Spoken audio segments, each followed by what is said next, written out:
Solo estaba esperando recibir noticias de los otros elementos que habían participado en la captura. ¿Cuál sería su sorpresa cuando le reportaron de que habían tenido un enfrentamiento y había cesado la comunicación de repente? Los minutos pasaban y el fantasma no los desaprovechó. Y como no había podido darle la renuncia a los militares ahí en la carretera, pues entonces empezó a darles tratamiento especial, ya que él odiaba a los militares, porque decía que ellos con su gente siempre se pasaban de la raya y cometían muchos abusos.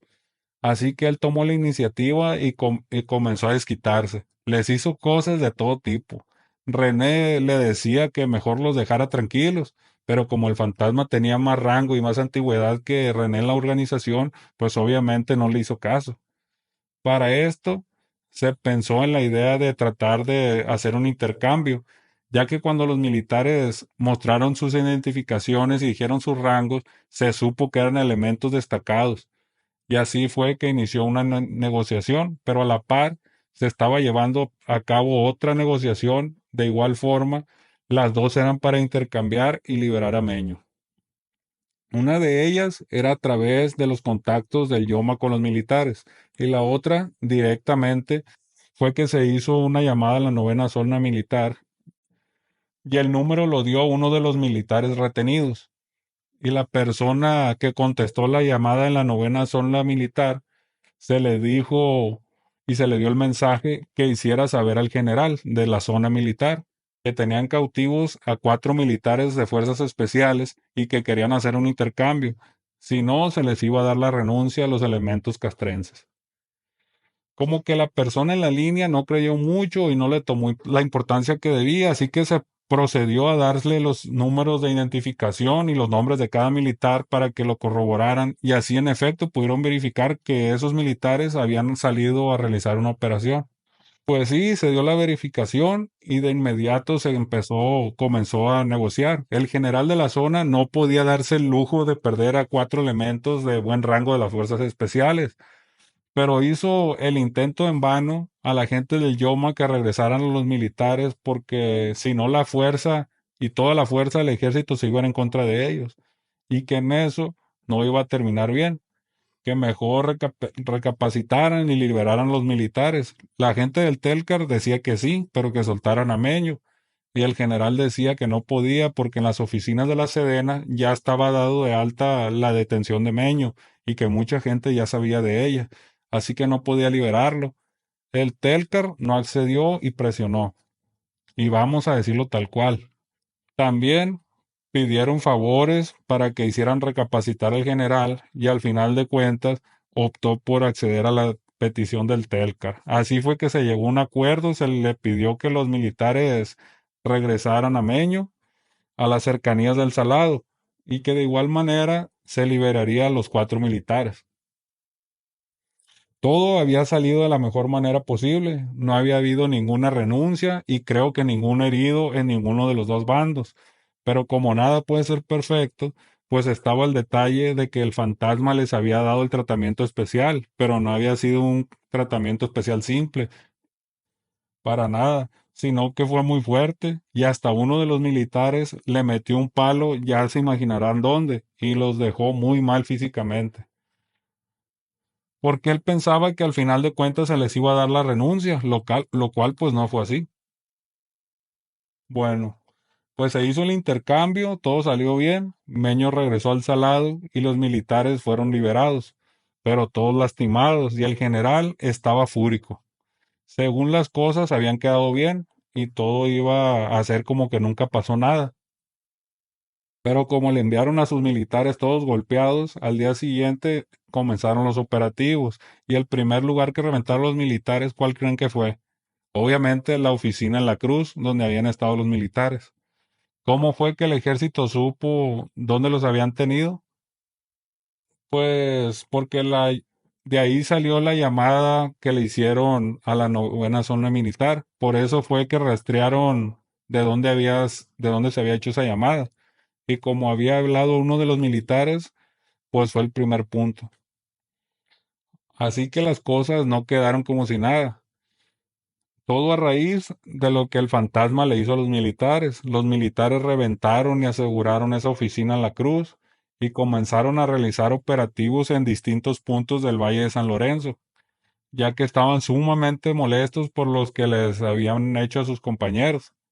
Pero no crean que era solamente por el tratamiento que se les dio, sino que muchachos que habían participado en el operativo para agarrar a los militares se habían quedado con herramientas de ellos y nunca se las regresaron. Me refiero a las TACOR, porque los largos sí fueron regresados.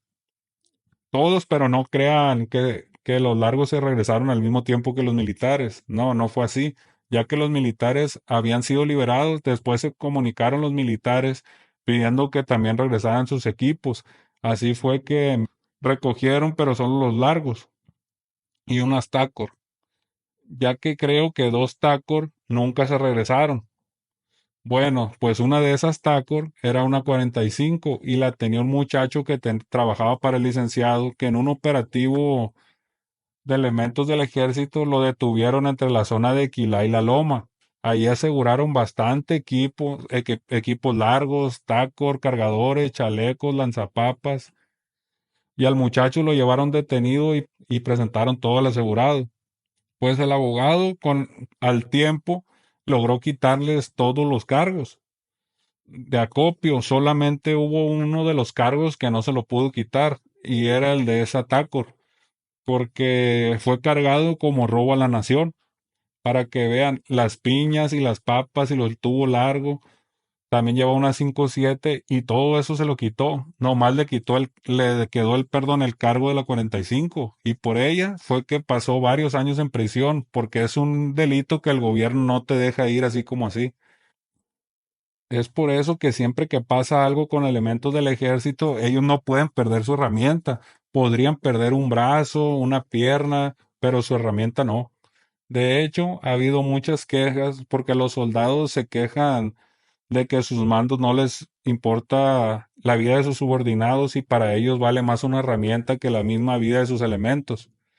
Porque como les digo, no les permiten perderla si no se meten en un problema grandísimo. Puede consistir en ir presos por perder su herramienta de trabajo. Hay algo muy curioso. Años antes de que pasara este suceso, una vez Meño atoró al Eco, que les acabo de mencionar, porque andaba en un automóvil bien pedo, quemando llanta y haciendo un desmadre ahí en El Dorado. Y Meño andaba también bien pedo, tomando con Adolfo, porque habían estado en la Cruz de Lota tomando desde temprano, porque allá tenían un sembradío de rama que era aproximadamente como 500 hectáreas. Por esa razón, la gente en torno de broma a la Cruz de Lota le decían la Cruz de Mota, porque no crean que el sembradío estaba escondido, no, para nada. Estaba en tierras de la orilla de la carretera donde la gente pasaba y cualquiera los podía ver. Era tan grande el sembradío que para fumigarlo utilizaban aviones fumigadores y para nadie era un secreto que ahí se sembraba rama. ¿Por qué? Porque los militares en ese entonces estaban comprados y se les pagaba por la protección para que no destruyeran el sembradío de rama. Bueno, amigos, pues esa fue la historia de ese corrido, pero ahora vamos a dar unos datos extra para que conozcan más al personaje. Pero como ya escucharon, que eran dos las personas que detuvieron, pero uno de ellos sí logró bajarse los militares cuando ya lo llevaban amarrado. Hablo del burro. Bueno, pues a lo que yo sé, el burro, a causa de esa acción que hizo de que se les bajó los militares y brincó un carro por la ventana, el Yoma le dio mucha gracia a esa acción y lo comenzó a jalar más. Y ahorita es uno de los buenos de la gente del Yoma. De hecho, el burro creo que es ex militar y tiene un hermano, Cleto. Creo que él también fue militar. Bueno, pues ellos dos traen poder en la empresa del Yoma y traen gente a su mando. Tienen sus grupos y son de pelea. Es fácil reconocer al burro, ya que está muy alto y mide como 2 metros. El burro es muy responsable. Parece que aún fuera un militar activo ya que no consume gadro ni toma. El burro y Cleto son los primeros en brincar siempre. Y sí, tienen bastante gente. Lo único malo es que a Cleto sí le gusta mucho la tomada y la tiene medio pesada. Pero bueno, para que sepan, Por el burro fue que todo el mundo se enteró la vez del 4x1, que eran militares los que se habían llevado Meño. Creo que es importante reconocérselo porque de eso no se habla. No sé si han escuchado que Meño tenía un hermano porque ya pasó a mejor vida, le decían el mago. De hecho, también tiene algunos corridos. Se llamaba Mauro Noriega. Bueno, pues él tenía bastante dinero, trabajaba muy fuerte y movía bastante mercancía, tenía sus fletes, de mucho cerebro el señor. Él era el que en realidad tenía dinero y el que apoyaba mucho a Meño en cuestión financiera, ya que Meño no trabaja fuerte ni tiene mucho dinero, sino lo que lo hace importante y reconocido es que trabaja para el Yoma. Él es quien se encarga de tener toda el área checada por donde se mueve el señor del sombrero, es jefe en comunicaciones del Yoma. Con respecto a todos los puntos, él es quien vigila todo el área y está al pendiente si se mete gobierno o algo sospechoso para sus zonas. Pero también es bélico, siempre anda con su charola de policía en el cinto y cada 10 minutos se da un pase. No puede estar sin eso. Siempre trae su cucharita o un tapón de pluma, que no le falle. Pero también tiene sus fallas, como todo mundo, y tiene una, pero muy grande, que esa luego se las voy a contar porque es algo muy interesante y de mucho peligro para la propia familia para la que trabaja, más que nada para el hijo. Pero eso lo voy a dejar para otro episodio. Y ahora les voy a contar una anécdota de Meño para que vean y entiendan lo que es la vieja escuela o la vieja guardia, porque muchos lo dicen y lo mencionan en los corridos y andan de sabelotodos, hablando como si supieran y no saben ni siquiera lo que significa la vieja escuela. Este es un hecho muy lamentable, así que no voy a entrar en detalles, solamente voy a decir lo que pasó hace muchos años. Unos muchachos que trabajaban para Meño andaban bien pedos y bien locos por ahí de las fechas decembrinas. Ya ven entre Navidad y Año Nuevo. Bueno, pues estos muchachos le dieron la renuncia a otro muchacho por ahí en el rancho de Pueblos Unidos y se hizo un asunto muy grande porque salió mucho en las noticias y cobró mucha relevancia porque lamentablemente el muchacho era un jovencito como de 15 años aproximadamente. Y pues resulta que el papá del jovencito era conocido del Yoma y le pidió el favor al Yoma y el Yoma le pidió a Meño que le entregara a los responsables al papá. Y por más dolor que le causó a Meño, él comprobó, vio que habían hecho una injusticia y así como recibió la orden, la realizó. Le entregó a los responsables al papá del jovencito, se los, eh, se los entregó atados a los asientos de la camioneta con un alambre, pero vivos. Y el papá pues ya se encargó de darle la renuncia y así fue como terminaron. Pero para que vean, a esto me refiero a la vieja guardia. Antes, el que te la hace, te la paga. Por más que era gente de alguien, si esa persona había hecho algo malo o algo indebido, ni modo, no se le respetaba y tenía que pagar ojo por ojo, diente por diente. Y no como ahora, que muchísimos de los elementos que traen trabajando muchas organizaciones cometen una serie de injusticias, robos, cosas de todo tipo, y los jefes, en vez de poner orden y meterlos en cintura o poner un ejemplo para que los demás no sigan ese camino, ¿qué hacen? Todo lo contrario, parece que los felicitan y mientras más cosas malas hagan, más poder les dan. Por eso es que ahorita todo es un cochinero en todos lados, porque nadie quiere poner orden. Por eso se dice que la vieja escuela había algo de respeto y cosas mucho mejores que las que hay hoy. Así que ya saben, si quieren hacer un corrido, hagan corrido de este tipo de cosas para que se den cuenta y se den a conocer este tipo de hechos, que no están bien, no se lo recalco, no está bien, pero al menos se deja constancia de que no se avalan las injusticias.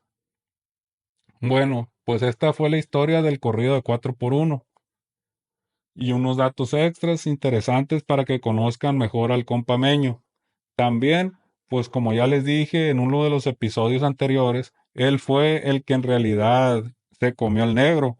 Y en otro episodio les voy a contar una anécdota de cuando Iván pensó que Meño los había puesto y se hizo un alboroto. Iván y sus hermanos corrieron del susto y brincaron a la camioneta blindada que traían al ver al oso, uno de los Toleroski del licenciado. Pero esa historia la vamos a dejar para cuando hablemos de los conflictos entre los chapitos y los licenciados. Bueno, amigos, hemos llegado al final de este episodio. Espero que les haya gustado y hayan aprendido algo nuevo. No olviden dejar su like y suscribirse y unirse si es que les gustó, para seguir trayéndoles las historias verdaderas de los corridos. Aquí seguimos trabajando muy duro para seguir complaciéndolo con los temas que ustedes nos piden. Síganos en nuestras redes sociales y ya lo saben, la narrativa única y real del mundo del Ocran solo la encontrarán aquí. Nos vemos en el siguiente episodio. Gracias y hasta la próxima.